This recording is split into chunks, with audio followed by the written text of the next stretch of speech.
Guys நாங்க வந்து நாளைக்கு வந்து பாத்தீங்கன்னா எஸ்பி ஆபீஸ் உள்ள போய் வண்டியை திருகி வீடியோ போட போறோம். A few moments later. Social மீடியாவில் பயந்து போலீஸ்காரங்க பார்த்து எங்களை கூப்பிட்டு அறிவுரை சொன்னாங்க, இந்த மாதிரி பண்ணக்கூடாது யாரும். நாங்களும் நாங்கள் இந்த மாதிரி பண்ண மாட்டோம்னு சொல்லிட்டு நாங்கள் வந்துட்டோம். கன்னியாகுமரி மாவட்ட காவல்துறை கண்காணிப்பாளர் அலுவலகத்திற்குள் புகுந்து பைக்கில் வீலிங் செய்து ரீல்ஸ் எடுப்போம் என்றும் முடிந்தால் பிடித்துக் கொள்ளுங்கள் என சவால் விட்டு வீடியோ வெளியிட்ட இளைஞர் கைது செய்யப்பட்ட நிலையில் இனி அவ்வாறு பேச மாட்டேன் என அதே இளைஞர் மன்னிப்பு கேட்டு வீடியோ வெளியிட்டுள்ளார். गाइस நாங்க வந்து நாளைக்கு வந்து பாத்தீங்கன்னா எஸ்பி ஆபீஸ் உள்ள போய் வண்டியை திருகி வீடியோ போட போறோம். A few moments later. 28/12/2025 ராத்திரி நேரத்தில் நாங்கள் வந்து எஸ்பி ஆஃபீஸ் முன்னாடி ஸ்பீடாகவே சாகசம் முடிவுன்னு சொல்லி சோசியல் மீடியாவில் வீடியோ பகிர்ந்தோம்.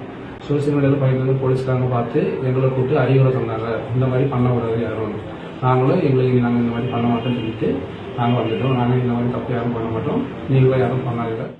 பிளே ஸ்டோர் மற்றும் ஆப் ஸ்டோரில் இருந்து பாலிமர் செயலியை QR கோடு மூலம் பதிவிறக்கம் செய்யுங்கள். செய்திகளை உடனுக்குடன் பெறுங்கள்.